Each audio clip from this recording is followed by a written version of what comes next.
say, on the night of Dia de los Muertos, the veil between the living and the dead grows thin as paper. Marigold petals mark the path back home. Candles burn for those who once breathed. And somewhere, in the deep quiet between midnight and dawn, something follows that path in the wrong direction. These are not fairy tales. These are not legends passed down to scare children into behaving. These are 3 accounts told by 3 different men of what happened to them during the most sacred nights of the year, nights when the dead are supposed to rest. They didn't. Listen closely, and whatever you do, don't look behind you. My name is Marco. I'm 34 years old, and I grew up in a small town in Oaxaca called San Andres Guayapam.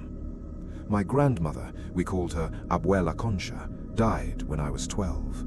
She was the kind of woman who filled every room she walked into, loud, warm, always smelling of copal and cinnamon. When she died, she left a hole in our family that never quite closed.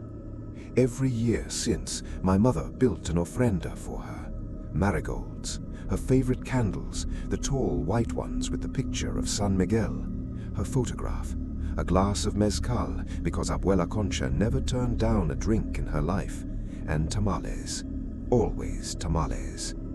The year I turned 26, I came home for the holiday. My mother had set up the ofrenda in the back room of the house, the same room where Abuela Concha used to sleep. I remember walking in there around 11 at night and just standing there, looking at her photograph. It was the one from her 60th birthday. She was laughing at something off camera, her eyes crinkled at the corners, her silver hair pinned up with a red comb. I talked to her. I know that sounds strange, but I did. I told her I missed her. I told her I was struggling at work, that I hadn't been sleeping, that I felt like I was losing something I couldn't name. I whispered it to her photograph, like a confession. Then I went to bed. Around 3 in the morning, I woke to the sound of the mezcal glass tipping over. Not shattering, just tipping, a soft, deliberate clink. I lay there in the dark, heart hammering, telling myself it was the cat, or the wind, or just the house settling the way old houses do. But then I smelled it. Cinnamon and copal. Strong, overwhelming, like she was standing right next to me. I couldn't move. Every hair on my body stood straight up. The air in the room felt thick, pressing against my chest like 2 hands. And then, I swear to you, I swear on my mother's life, I heard it. A sound, low, warm, familiar, humming. The exact melody Abuela Concha used to hum while she made tamales. A song without words, something that didn't belong to any radio station or any church hymnal, something that was just hers. I turned on the lamp. The room was empty. The mezcal glass was on its side on the ofrenda. The marigolds had scattered, like something had brushed past them. I didn't sleep again that night. In the morning, my mother came into the room to refresh the ofrenda. She stopped cold when she saw the glass. She didn't say anything for a long moment. Then she picked it up, refilled it with mezcal, and set it back in its place. She came, my mother said quietly. Not frightened, just certain. I wanted to believe that. I still do. But here's the part I never told my mother. Here's the part I've never told anyone until now. When I turned on that lamp and looked at the ofrenda, the photograph of my grandmother, the one where she was laughing, eyes crinkled, head thrown back, the photograph was facing the wall. Someone had turned it around. My name is Rodrigo. I'm a mechanic. I live in Michoacan, in a village about 40 minutes outside of Pátzcuaro. I'm not a superstitious man, or at least I wasn't. I believe in what I can hold in my hands. I believe in engines and tools and things that make logical sense. What happened to me on the 2nd of November 7 years ago does not make logical sense. I've tried to explain it away every single day since. I haven't managed it yet. The tradition in my village on Dia de los Muertos is that families go to the cemetery at dusk. We bring candles, food, flowers. We spend the night there with our dead. The cemetery is lit up with thousands of candles. It looks like the surface of the lake is covered in stars. It's beautiful in a way that I don't have the words for. That year, my father had just passed. April, 7 months before. Cancer, fast and merciless, the way it always is. I was still raw with it in a way that I didn't want anyone to see. I went to the cemetery alone that night. I didn't want company. I just wanted to sit by his grave with a beer and talk to him the way we used to talk when he was alive, about football, about the truck he always said he'd fix up, about nothing in particular. I got there around 8. The cemetery was already glowing with candles. Families clustered around headstones. Children ran between the rows. It smelled like marigolds and wax smoke and damp earth. I found my father's grave. The headstone was new, still bright white, and I sat down on the grass beside it and cracked open my beer. I talked to him for maybe 2 hours. I cried a little, which I'm not ashamed to say. Around 10, most of the families were still there, still keeping vigil. I decided to walk to the edge of the cemetery, where there's a stone wall and a dirt path that leads back towards town, just to get some air and clear my head. The path outside the cemetery wall is lined with marigold petals. Traditionally, the petals are scattered to guide the dead from the cemetery back to their homes, a road of flowers for souls that can no longer see the way. I was walking that path, alone, dark, only the candlelight of the cemetery behind me, when I noticed I wasn't alone. There was a man about 15 feet ahead of me on the path, walking slowly, dressed in a white button-up shirt and dark trousers, white hair, slight build. The way he walked, slightly forward-leaning, left arm held close to his side, stopped my blood cold. It was my father's walk. I called out. I said, "Papa?" The figure stopped. He stood there on the marigold path with his back to me, perfectly still. No response. The wind moved through the trees, and the candlelight from the cemetery walls flickered, and I stood there frozen for what felt like an eternity. Then he turned his head, just slightly, just enough, and I saw the profile. I can't tell you what I saw because my brain won't let me hold the image for more than a second. It's the strangest thing. Every time I try to bring it up in my memory, it blurs like a photograph exposed to too much light. My mind will not let me keep it. But I know what I felt. Every cell in my body telling me to run. I ran. I ran back through the cemetery gate, and I didn't stop until I reached a group of people, and I stood there shaking, catching my breath, while a woman I didn't know asked me if I was all right.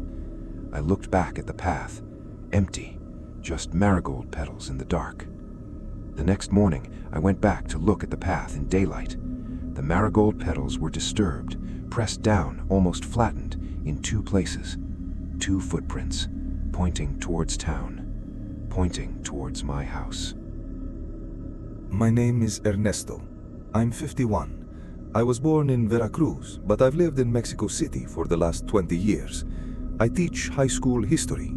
I'm telling you this because I want you to understand that I am an educated man, a rational man, a man who spent most of his adult life believing that folklore and superstition were relics of a pre-modern mind. I don't believe that anymore. This happened 3 years ago. My wife, Elena, her mother passed away in late September. Her name was Dolores, a tiny, fierce woman who had survived poverty and heartbreak and illness and had somehow kept laughing through all of it. Elena was devastated. We both were. And so when Dia de los Muertos came around that year, Elena threw herself into building the ofrenda, biggest one we'd ever made, covered half the living room, photographs everywhere, Dolores' favorite foods, marigolds overflowing every surface, candles, so many candles that our apartment smelled like a church for 2 weeks. Elena's younger brother, Felix, came to stay with us for the holiday. He slept on our couch. Good kid, 23, always laughing, the kind of person who makes every room louder and brighter just by being in it. The first night, everything was peaceful. We ate, we remembered Dolores, we cried a little, we laughed more. Felix told stories about their mother that I had never heard. We went to bed late, happy in that bittersweet way the holiday always brings. The second night was different. I woke up at around 2 a.m. to the sound of the television, just static, that low rolling hiss. I got up to turn it off and found Felix sitting on the couch in front of it, just sitting there, back straight, hands on his knees, staring at the static screen. I said his name. Nothing. I walked over and stood in front of him. His eyes were open, but utterly blank. Not asleep. I've seen people sleepwalk. This was different. He wasn't there. Whatever was looking out through his eyes at that moment was not Felix. I put my hand on his shoulder. He turned his head very slowly and looked at me, and then, in a voice that was not his voice, lower, rougher, worn down in the way that voices get worn down over decades, he said one sentence. He said, "Dile Elenita que la quiero, pero que tiene que soltar. Tell Elena that I love her, but that she has to let go." Then his eyes rolled back, and he slumped sideways on the couch. I stood there in the dark with my heart in my throat for what must have been a full minute. Then I turned off the television and got a blanket and put it over him. I didn't sleep again. The morning, Felix remembered nothing. He woke up complaining that his back hurt from the couch and asking if there was coffee. He had no memory of being awake in the night, no memory of saying anything. I told Elena what had happened. She didn't say anything for a long time. Then she started crying. Not frightened crying, something deeper. Relief, maybe. She told me that for weeks she had been refusing to pack up her mother's things, refusing to close the ofrenda, refusing to let the grief process move forward, because moving forward felt like abandoning Dolores. She packed the ofrenda up that afternoon. She kept one photograph and one candle on the shelf. She said goodbye properly, the way her mother deserved. I would like to tell you that I have a rational explanation for what Felix said that night, that it was sleepwalking, or suggestion, or grief made strange by the holiday. I would like to tell you that. But there's one detail I haven't mentioned yet.